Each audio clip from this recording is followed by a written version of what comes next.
اعوذ باللہ من الشیطان الرجیم بسم اللہ الرحمن الرحیم۔ پیارے اور محترم سامعین اور ناظرین السلام علیکم۔ امید واثق ہے اللہ کریم کے فضل سے آپ خیریت سے ہوں گے۔ ناظرین کرام، جناب حضرت لوط علیہ السلام اور ان کی قوم جو انتہائی گھٹیا حرکات میں مبتلا تھی، اس کے حوالہ سے یہ خوبصورت تاریخی ویڈیو آپ کی خدمت میں حاضر ہے۔ چینل کو سبسکرائب، ویڈیو کو لائک اور کمنٹ سیکشن میں اپنی رائے کا اظہار ضرور کرتے جائیے۔ ناظرین کرام، حضرت لوط علیہ السلام اللہ کے نبی تھے جنہیں اللہ تعالیٰ نے ایک بستی عام طور پر سدوم و امورا یعنی سدوم و امورا کے علاقے میں بھیجا گیا۔ ان کا بنیادی پیغام توحید، شریعت اور اخلاق معاشرہ تھا۔ اللہ کی عبادت کرو، شرک سے بچو اور سب سے اہم اخلاق کے جنسی اور شرعی حدود کی پابندی کرو۔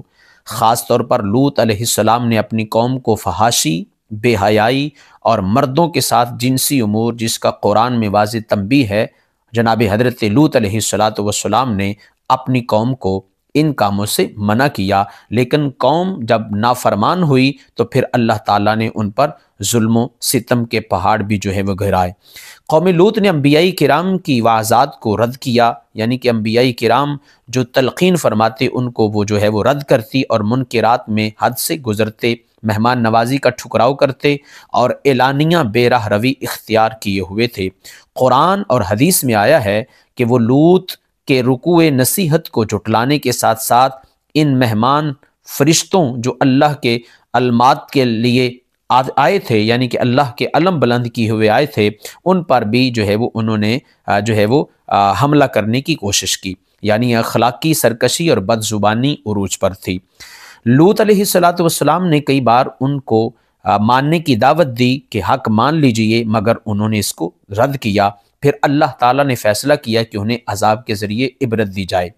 اللہ نے پیغمبر کو حکم فرمایا کہ رات کے وقت اپنے اہل خانہ کے ساتھ یہاں سے نکل جائیں اور پیچھے مڑ کر نہ دیکھیں۔ اس میں ایک خاص امر یہ بھی آیا کہ لوط علیہ السلام کی بیوی ایمان نہ لانے والوں کے ساتھ تھی۔ قرآن میں ذکر ہے کہ وہ بھی بدکاروں میں تھی اور اس پر بھی عذاب الہی نازل ہوا۔ قرآن مجید اور سیرت نبوی میں ایک جیسی تصویر ملتی ہے جو مختصراً یوں بیان کی جاتی ہے۔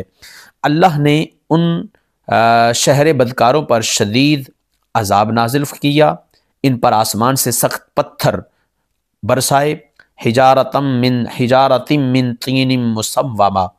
بعض آیات میں پکی ہوئی مٹی کے پتھر برسائے گئے، شہر کو الٹ دیا گیا۔ اللہ اکبر! یہ قوم لوط کا حال ہوا جب انہوں نے اللہ کے پاک پیغمبر علیہ السلام کی دعوت کو جھٹلایا اور توحید کو ٹھکرایا تو اللہ نے ان پر ظلم و ستم اس کے پہاڑ گرائے۔ شہر کو الٹا کر دیا گیا، ٹھیک ہے جی، اور فرمایا کہ ہم نے ان کے شہر کو پلٹ دیا یا اسی جگہ راکھ اور مسخرہ بنا دیا، جیسا کہ بیان کیا گیا ہے قرآن مجید میں، یعنی زمین کے راستے بدل دیے گئے یا شہروں کو ویران کر دیا گیا۔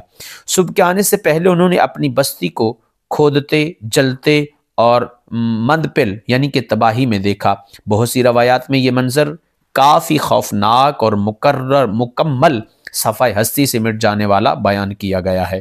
لوط علیہ السلام اور ایمان لانے والے کچھ افراد کو نجات مل گئی، مگر دیگر سب تباہ ہو گئے۔ لوط علیہ السلام کی بیوی کو نیز اللہ نے بطور عبرت باقی رکھا۔ کچھ تفسیری مقامات میں کہا جاتا ہے کہ وہ پتھر بن گئی یا عذاب الہی میں شامل ہوئی۔ قرآن میں واضح ہے کہ وہ منافقین میں شمار ہوئی اور بچائی نہ گئی۔ قرآنی انداز میں یہی مختصر تصویر متعدد سورہ میں بارہا دہرائی گئی ہے۔ مادی طور پر شہر و بستی مکمل طور پر برباد ہو گئی اللہ کی حکم عدولی کی وجہ سے، اور یہ لوگ ایسے بے راہ رو تھے کہ یہ وہ ہم جنس پرستی میں مبتلا تھے، اور اللہ اور اس کے رسول صلی اللہ تعالیٰ علیہ وسلم کے حکم کے باوجود بھی انہوں نے اس گندی بیماری سے کو وہ نہ چھوڑا اور اسی میں مبتلا رہے، اور پھر اللہ کریم نے ان پر وہ عذاب نازل فرمایا۔ اور اللہ کے اس عذاب پر وہ انہیں پھر کن وہ معاملات سے نبرد آزما ہونا پڑا، ٹھیک ہے جی۔ لکھا ہے تفاسیر میں، شہر و بستی مکمل طور پر برباد ہو گئے، آبادیاں معدوم ہو گئیں اور نسلیں وہ ختم ہو گئیں اور خطے وہ عبرت بن گئے۔